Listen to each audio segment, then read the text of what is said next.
यह कहानी अनामिका और अयान की है। यह एक सैड लव स्टोरी है। दोस्तों, आगे आप पढ़ेंगे अनामिका और अयान कैसे मिले और एक दूसरे से जुदा हुए। पूरी कहानी पढ़ने के बाद आपको यह कहानी कैसे लगी हमें कमेंट करके ज़रूर बताइए। धन्यवाद। अनामिका मध्य प्रदेश से दिल्ली कॉलेज के लिए आई थी और अयान राजस्थान से उसी कॉलेज में पढ़ने आया था।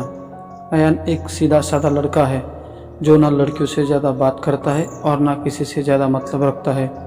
अयान की यह बात अनामिका को बहुत अच्छी लगती है और किसी न किसी बहाने से अयान से बात करने की कोशिश करती है।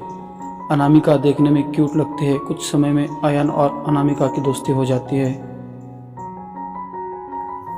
अयान धीरे धीरे अनामिका को पसंद करने लगा। दोनों दिन भर कॉलेज में बातें करते, अपने हर लाइफ डिसलाइक को शेयर करते और कुछ समय में बहुत अच्छे दोस्त बन जाते हैं। अयान के लाइफ में पहले कभी कोई लड़की आई नहीं थी, जबकि अनामिका के पहले दोस्त थे और वह सबसे बात करती थी। अयान को यह पसंद नहीं था। एक दिन बातों ही बातों में अयान अनामिका को अपने दिल की बात बता देता है। अनामिका उससे एक दिन का वक्त मांगती है और कहती है, मैं कल तुम्हें इसका जवाब दूंगी।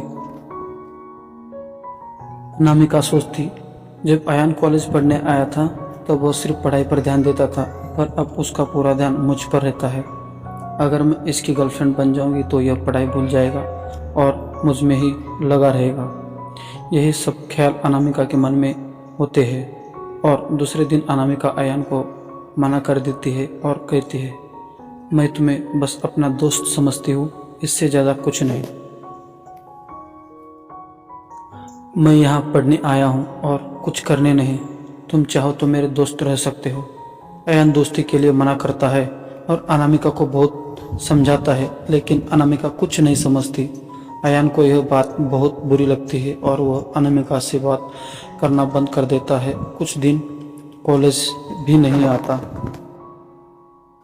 अब अनामिका को भूलकर पूरा ध्यान पढ़ाई में लगाता है और ना किसी से ज़्यादा बात करता है और ना मतलब रखता है। देखते ही देखते कॉलेज बीत जाता है और सब अलग अलग हो जाते हैं। अयान कॉलेज में टॉप कर जाता है और सबसे पहले नौकरी पा लेता है। 2-3 साल बीत जाते ही न अयान को अनामिका का पता रहता है और न अनामिका को अयान का कुछ पता रहता है। अयान अपनी कंपनी छोड़कर एक नई कंपनी में ज्वाइन करता है, जिसमें उसकी पोस्ट पहले से बहुत अच्छे और पगार दोगुनी रहती है। जब अयान पहले दिन ऑफिस जाता है तो उसे पता चलता है अनामिका इस ऑफिस में उसकी जूनियर है। वह उस पर बिल्कुल भी ध्यान नहीं देता है और काम में लगा रहता है। कुछ दिनों ऐसा ही चलता है, पर दोनों में एक दूसरे को पहले से जानते थे और एक दिन दोनों एक प्रोजेक्ट के लिए साथ में बाहर जाना पड़ता है। प्रोजेक्ट के बाद ना चाहते हुए भी अयान और अनामिका की बातें होने लगती है। अनामिका अयान को समझाती है आखिर उसने उसको मना क्यों किया था। अयान को अनामिका की बात समझ में आ जाती है और दोनों में गहरी दोस्ती फिर से हो जाती है। पूरे ऑफिस में दोनों की दोस्ती के चर्चे होने लगते हैं। अयान सीधा साधा लड़का रहता है, उसको ज़्यादा कुछ समझ में नहीं आता है। कुछ समय बाद अनामिका को डिनर पर ले जाकर फिर से प्यार का इजहार करता है। अनामिका इस बार अयान से मना नहीं करना चाहती है, पर उसको पास कोई चारा नहीं है क्योंकि कुछ ही दिनों में उसकी शादी होने वाली रहती है। अनामिका अयान को अपनी शादी की बात बताती है। इस बार अयान का दिल पूरी तरह टूट जाता है। वह बिना कुछ कहे वहाँ से चला जाता है। अनामिका रात में सोचती है कि अयान से अच्छा लड़का मुझे कभी नहीं मिलेगा। वह फैसला करती है कि कल अयान को हाँ कर दूंगी और मम्मी पापा को अयान से शादी के लिए मना कर लेती हूँ। जब दूसरे दिन अनामिका ऑफिस जाती है तो उसको पता चलता है कि अयान ऑफिस छोड़कर चला गया है और दोबारा कभी कंपनी में नहीं आएगा। जाते जाते अयान अनामिका को एक खत लिखा जाता है, जिस दिन मैंने तुम्हें देखा था उस दिन से मैं तुमसे प्यार करता हूँ। मैं तुम्हें ज़िंदगी में कभी नहीं भूल पाऊँगा। तुम जहाँ भी रहो, जिसके साथ भी रहो, खुश रहो। अब इस जीवन में इस दर्द के साथ ही जिंदा रहूँगा। मैंने हमेशा तुमसे प्यार किया है और केवल प्यार किया है। तुम मेरी ज़िंदगी में आने वाली पहली और आखिरी लड़की हो।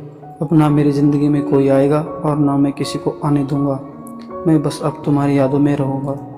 आज के बाद पूरी ज़िंदगी में तुम्हें कभी अपनी शक्ल नहीं दिखाऊंगा। बस भगवान से यही दुआ करता हूँ, तुम जहाँ भी रहो खुश रहो, और शादी के लिए बहुत बहुत शुभकामनाएं। अनामिका अयन को खोजने की बहुत कोशिश करती है, पर कई साल के बाद भी उसको अयन नहीं मिलता और वह अपने माँ बाप के पसंद के लड़के के साथ ही शादी कर लेती। इस तरह दोनों हमेशा के लिए एक दूसरे के बिछड़ गए और दर्द के साथ अपनी ज़िंदगी व्यतीत करते हैं।